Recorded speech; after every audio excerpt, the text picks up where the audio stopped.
Hey there, Bruce, and welcome back to Misericorde Volume 1. Let's just kick off again, shall we? Good old Darcy. I'm looking forward to... we're out of the bath now, so we don't have to be ashamed of our body anymore, at least for a little while. Although we haven't been told off for breaking Moira's ink yet, but I imagine she'll take it pretty well. She's pretty chill, Moira. I'll leave it tidy your cooking, Darcy. Thanks, I'll never get tired of doing it. Thank goodness for that. Really good work, Darcy. Everyone chimed in with murmured agreement, even Flora, who looked uncharacteristically content. It was a lovely meal, Darcy. Thank you, everyone. If you'd all excuse me, I must go and prepare for the recital while this gets cleaned up. Would you assist me, Hedwig? Yes, Superior. On her own feast day? What did she do to deserve this? More than Catherine could know. I don't mind. In truth, I couldn't wait to be free of the crowded rectory, if only for a few minutes. I gave the sisters a polite bow of my head and followed the Superior out of the room. The rain had ceased just as our meal had concluded. We walked briskly along the path between the rectory and the chapel. The evening air was cool and pleasant after the rain, although dark clouds were still threatening above us. The Superior seemed oddly tense as we approached the large doors. Somehow I knew nobody would volunteer to help me in the chapel. But it made for a good show, don't you think? Nobody will suspect a thing. My apologies, Superior, but I have no idea what you mean. She didn't reply. The Superior held open the heavy chapel door for me and ushered me inside. I obliged and then let out an embarrassing yelp as I saw two people waiting for me inside. One was large and stately. I did not recognize him. The other. It's about time. My apologies, Sister Angela. Angela had been sitting in a pew near the altar, but she had risen to meet us as soon as the door had opened. There was no mistaking her lanky form, even in the dim evening light. The person sitting next to her, however, Sister Hedwig. You have met this man before, although you may not recognize him, was the bishop. I wish we could be meeting under more pleasant circumstances, my child, but it is nonetheless a pleasure to see you in the flesh once more. It's an honor to meet you again, Mr. This is His Excellency Richard Bell, the Bishop of Carlisle. My goodness, my apologies, Your Grace. The portly man gently waved away my apology. Worry not. I have met no one else in a situation as unique as yours. I realize this must all be very strange to you. He knows? Yes. I briefed both him and Angela of the extent of our investigation this afternoon. I couldn't believe it. I gulped at Angela, who made a point of looking straight past me. My travels brought me here a little earlier than expected. Such a tragic situation, I felt I should be more present than my usual monthly visit, for the sacrament allows. I'll be here for just over a week to offer counsel to the grieving, and our investigation shall continue apace. The man sighed heavily. I appreciate your diligence, but it sounds to me as if you were staring the answer, in the face and refusing to believe it. I do not think it's that simple.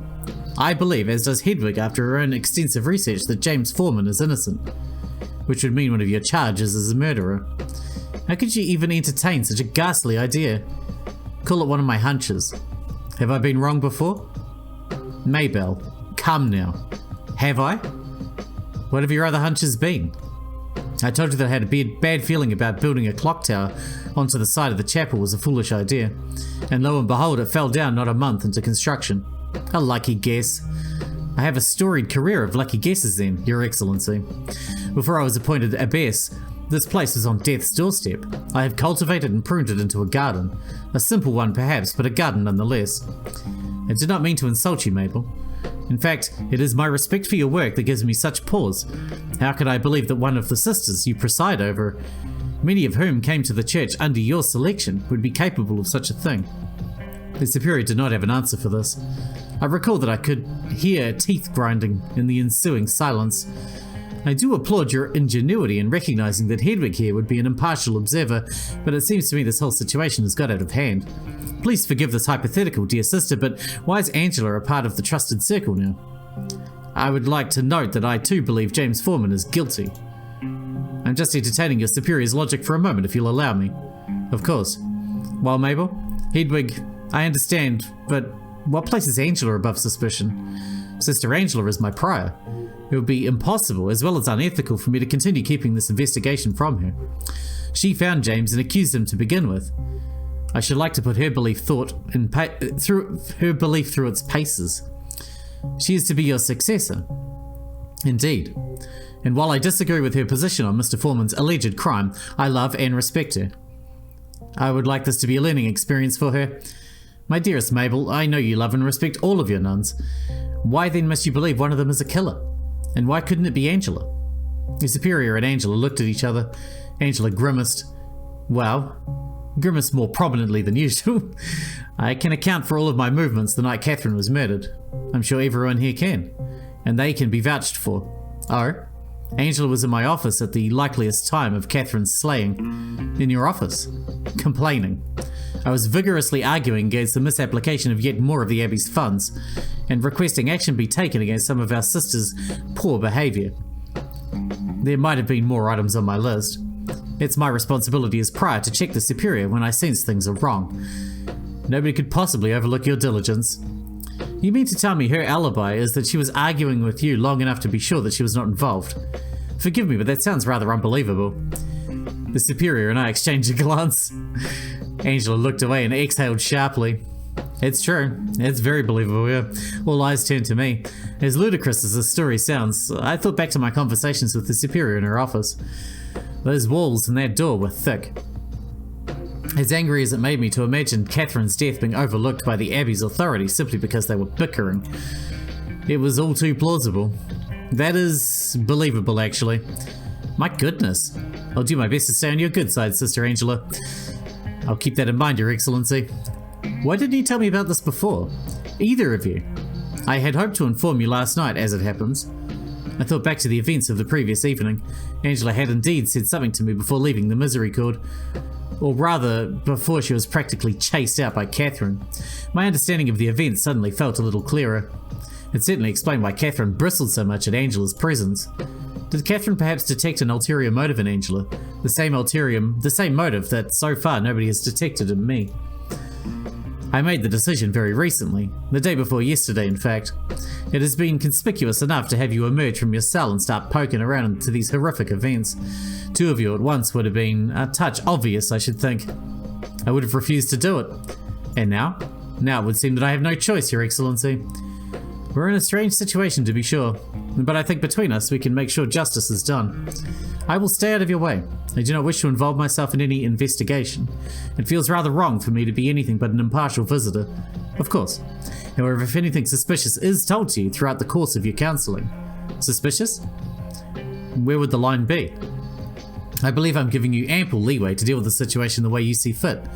I can think of precious few members of the diocese that would accept your actions in this situation, let alone grant you the freedom to make half the decisions you have made in the first place. I understand. Removing an anchoress from her cell is such a unique course of action, I wouldn't even know where to begin explaining it to the Archbishop. I'm not sure there's even a precedent in the books for how you might be punished if the situation came to light. I hope for all our sakes that your radical decisions here at least yield some results. If they did, I might have an easier time preventing you from being excommunicated. Or worse. I've had a lump behind my building in my throat. I've been so preoccupied with my own fragile situation at the Abbey that I hadn't even considered the wider world of church politicking. We will solve this mystery, and I will be vindicated. I truly hope so. England is at war with itself, and the last thing the church needs is to appear weak and ineffectual. It must be a beacon at all times, a standard for the world to live up to. We will not fail. Very well. There was a moment of silence as we collected ourselves. The Superior looked grimmer than I'd ever seen her. She breathed deeply. She seemed to stare right through the Bishop, who was offering Angela and I an apologetic smile. Nobody spoke. There was little else to add, I suppose. The Bishop turned to the Superior, his mood suddenly cheerful. I understand you're performing in a moment. It would be an honour to attend. Yes, of course. She snapped out of her dark expression. We have just had a feast for Saint Cecilia, and I shall be performing a short composition in her honour. How delightful. Angela and Hedwig, I would like you two to meet with me in my office once we're done here. I would like you two to share your... Oh, hello. Am I still too early? No. Come in, take a seat.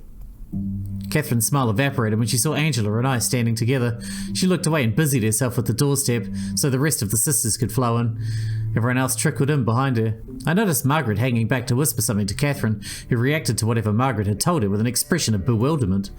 She shook her head and shrugged. Margaret looked oddly panicked, but whatever Catherine meant with that gesture seemed to put her mildly at ease. I was just about to turn away when her eyes met with mine. I whirled away, hoping she didn't feel as if I'd been spying on her. The gaggle of nuns that had entered the chapel was haphazardly morphing into an orderly line to greet the bishop, who was standing near the front of the room.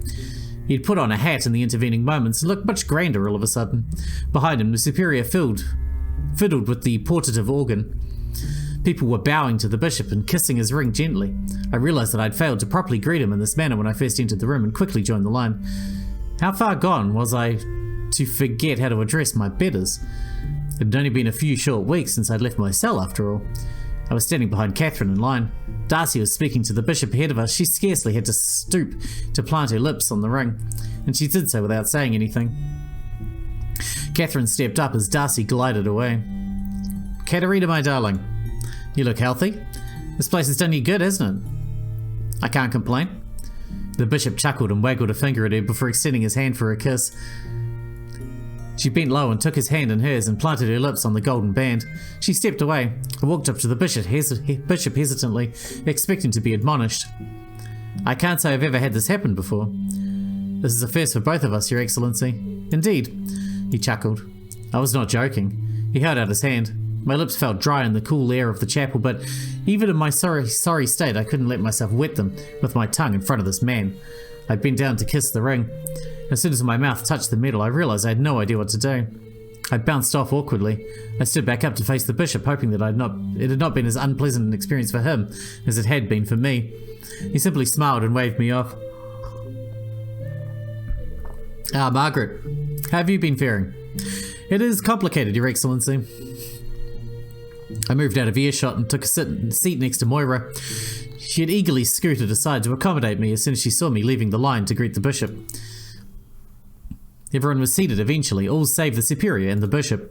The bishop stood off to the side of the altar as the superior adjusted her instrument. She cleared her throat and addressed the chapel. "Hello, everyone. I don't mean to keep you all waiting, but I'm experiencing some problems with the organ." She pressed a few keys. The portative wheezed and sputtered, but didn't produce whatever sound the superior was hoping for. Well... She began to play a tune. The instrument was not up to the task. One more try. Perhaps if I could feel Moira shrinking in her seat next to me. Oh no. There we are. La. There was an echoing clunk as something inside the contraption shifted. Miraculously, the organ sputtered to life. A hushed voice from behind startled me. It could have been much worse, believe me. She's trying her best. I didn't wish to be unkind, so I'll simply say that I am grateful that the superior shared her passion with us with such enthusiasm. When the performance finally ended, there was a smattering of applause. The superior gave her audience an odd little curtsy in response. The bishop awakened with a jolt and hastily started clapping along with us. I looked over to Moira, who was smiling sheepishly. She stood up as the clapping died down. I tucked my knees in to let her pass. She walked up the altar to speak to the superior, clearly offering some congratulations directly. The voice from behind muttered in my ear again. "We're all getting together to throw a real celebration in the cellars later tonight." Another voice whispered in my other ear. "Much later tonight. Midnight, in fact." I shuddered. Catherine was the last person I wanted to spend time with after midnight, but I wasn't sure refusal was an option from the tone of their voices. "What sort of celebration?" "Your feast day, of course. But also, a proper wake for Sister Catherine II, sending off the old chronicler and welcoming the new one. Properly." With a gulp, I nodded slowly. "That's a lot of celebrating for one day, but that's the spirit. You'll manage. You will come, correct?" "Yes." I heard the two of them stand up. Catherine patted me on the shoulder and squeezed, hard. Her nails dug into my skin through the robe for just an instant. I'm looking forward to it. I was not enjoying this new relationship that evolved between Catherine and myself. In retrospect, I wonder if our shared secret was driving her to attempt to be earnestly friendly with me in her own unique way. But I think it's equally as likely that she was taking some kind of sick pleasure in taunting me, even though what I knew of her liaison, were I the kind of woman to spread rumours, surely had her in check. As I left the chapel, I noticed Angela standing outside waiting for me. My heart sank. I might have opted for another hour of portative organ recital over this meeting. The superior says we should have this discussion ourselves. The rest of the sisters passed us by. Once they were out of earshot, Angela continued, "She is busy and trusts me to get what I need out of you. And it might be suspicious if all three of us started taking meetings with her in their office. Yes, if I'd not just explained the exact reason to you already, that would be a reasonable guess. Shall we walk? Lead the way." She turned around and set off down the path to the garden. "Tell me what you know." "There's not really much to tell yet. You've had almost 3 weeks. What have you been doing?" "Well, I've had to adjust to a new life, and I've been doing my utmost not to raise suspicions. I must confess I do not understand why it has taken you so long to adjust, as you put it. The way the Superior told it to me, you positively jumped at the chance to leave your cell. That's not true." She turned to me incredulous. "Really now? I was practically forced out. I would have much rather stayed. Why would I willingly break such a sacred vow? One that I held for almost 20 years. It's true that I was moved by the Superior's cause, but if there was any way I could have helped without leaving my cell, I would have chosen it. I imagined an alternative path, one where I maintained my life as anchoress while the Superior brought me information to judge impartially, and became very angry with myself. I had fought for myself. Perhaps I could have solved this ghastly crime and not had my life's work thrown away. Interesting. Do you believe me? I can certainly see the Superior glossing over some details in her zeal. She had already unlocked my door cell by the time I had a chance to protest. That does sound like her. Impulsive, bullheaded. No wonder she had such a fascination with Catherine's death. Do you not share her interest? Did Catherine earn some scorn somehow? Catherine earned plenty of scorn, but that's not what I mean. I just mean that despite all their differences, she and Catherine shared a similar distaste for simple answers. It felt very strange to talk to Angela this candidly. I wouldn't describe her as being any more friendly than usual. In fact, her attitude was putting my teeth on edge, but at the very least it was more of a real conversation than I was used to having with her. So you still think that James did it, correct? Even after the Superior explained everything? Yes, I do. Oh, that being said, perhaps there is something you could tell me that would change my mind. Hence why I asked you to tell me everything you knew several minutes ago, I think. Well, I wouldn't know where to begin. I'm not even sure what I've seen or heard that would count as any sort of clue or hint. Why not start by telling me the strangest things you've seen first? I'll decide what is pertinent and what is typical Limbarrow oddness. In that case, the absolute most out of this place I've seen is... I realised how ridiculous I might sound, but it was the thing weighing on my mind the heaviest. Go on. Well, I saw a ghost. Or perhaps even a demon. At any rate, an apparition of some sort. I can't imagine why the Superior has summoned my help in this matter. I had heard that your ghost situation was an elaborate prank, no? One of Eustace's little dress-up games. That's what everyone thinks, but you did not see a ghost. Let us move on. Tell me something else. I really did, though. Eustace can't account for one of the visitations I remember. Please take this seriously, Hedwig.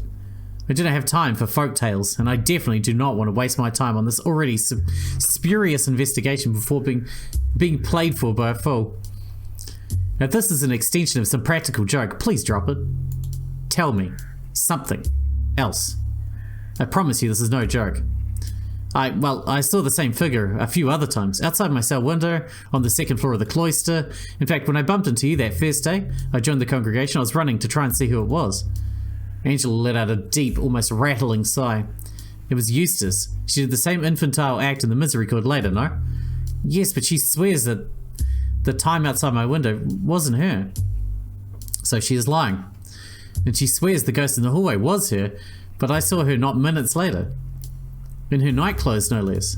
In fact, the only person I didn't see on the landing after that incident was you. She shot me a look so piercing I physically recoiled. I was blissfully already fast asleep when all of that nonsense was happening. My shrieking didn't wake you up? No, it did not. And if you're really insinuating that I'm your prime suspect, this would be quite a precarious situation for you, wouldn't it? She glared at me meaningfully as my head whipped around in a panic, realizing how utterly alone we were in the garden. I looked back at her in dismay and nearly screamed when I saw what she had produced in her hands while I was looking away. If I were a murderer who felt that you were on my trail, I could have punctured your neck silently whenever I liked, as soon as we passed behind the hedgerows. She idly held the knife out and pressed the flat side of the blade under my chin, tilting my head upward to forcibly meet her gaze. We stayed locked like that for a moment, before she finally retracted her hand. I jested. I carry this for self-defense. Some joke. I thought it was rather amusing. She twirled the little dagger in her hands idly. Where did you get it? I had it for years. A keepsake from my old convent. I thought I'd lost it ages ago, but I'm glad to have found it again recently. It helps me feel safer in troubled times such as these. But James is locked up in the hospitalum. Your point? Well, if you're still feeling unsafe, perhaps deep down you know it could have been someone else. I doubt James is the only pervert who lurks around Misericorde. I see. Is that why you've agreed to help the Superior then? Do you think there's someone else out there? Possibly. Her eyes narrowed. My tone was incredulous, at least as incredulous as I could sound while as nervous as I was, and she could see it. She let out a short, sharp sigh and then took a step closer toward me. I'd always been wary of Angela, but I had assumed that she was personally unpleasant, shall we say, at the very worst. This outright malice she radiated, twirling a dagger between her fingers, was repellent to me. What will you do if we find who really killed Catherine? Let me be perfectly clear. I firmly believe that I have already found the man who really killed Catherine. I've stated it many times and will continue to state it, but I am open to investigating the matter closely, if only to prove that I am correct. I found him skulking around not far from the cloister after Sister Charity found the body, on her morning walk, yes. The Superior did tell me that much. Morning walk? Charity does not take morning walks, at least no further than the cloister. What on earth do you mean? Of course she does. Angela let out another sigh, not a short or sharp this time, but filled with a sort of sympathetic condescension. She put her arms behind her back and began to walk again, leading me through the hedges. I really must press you for every last little detail now. More than anything else, I can help you find inconsistencies and lies. Do not take this the wrong way, but you are rather credulous. I do not mean to be insulting. It's to be expected of someone who spent 20 years locked up in a little room. My quarrel is with the Superior, not you. If this is how Angela treated people she had no quarrel with, I dreaded to imagine how she argued with the people she did. I began to wonder if the Superior had ever seen Angela's knife come out. Charity does not take morning walks. She's too old and too fat for that sort of thing. The further she walks in the morning is from the dorm to the chairs that she and Marta share. I would consider that a morning walk. It is a walk in the morning, I suppose, but I do not think that is the image meant to be conjured by that phrasing. Charity would very much like the Superior, or whoever she tells her story to believe that she exercises rigorously. This has absolutely nothing to do with Catherine's murder. No, it doesn't. But I think it makes for a good object lesson. People lie, constantly. It is practically a reflex for most of the women here. Has Catherine recounted her story to you? I very quickly tried to remember exactly what I could say to Angela in response without angering Catherine. I was making too many enemies. She told me that she was forced out of Limberry Village because of politics, or some such. Not a lie, but certainly an obfuscation. Catherine was accused of murdering her husband. I did my best to feign surprise. My goodness, did she really do it? In truth, I don't believe so, but she doesn't like to talk about it either way. I imagine it must be very hurtful to discuss, especially if it was a false accusation. Yes, which is why I relented, finally, after arguing with the Superior for long enough. As sure as I am that James is the culprit, I must admit the prospect of being wrong haunts me. I spoke to James. He's in a lot of pain. Similar pain, I think. We had completed a loop of the garden. Angela doubled back and I followed. Neither of us spoke as we made our way back between the flower bushes. Angela appeared deep in thought, and I was hopeful that I could find an excuse to take my leave as soon as possible. However, she finally stopped and began to recount the facts she had organised in her head as we walked. I was stuck listening. Charity found Catherine in the cloister, beheaded, next to the murder weapon. She alerted the Superior, whose office I was in at the time, as we had spent the whole night arguing about the various issues around the Abbey. When I left the office, I ran into Eustace coming up from the cellars and told her to rouse the rest of the sisters and search the west side. I myself immediately began to search the grounds east of the cloister while the Superior comforted Charity.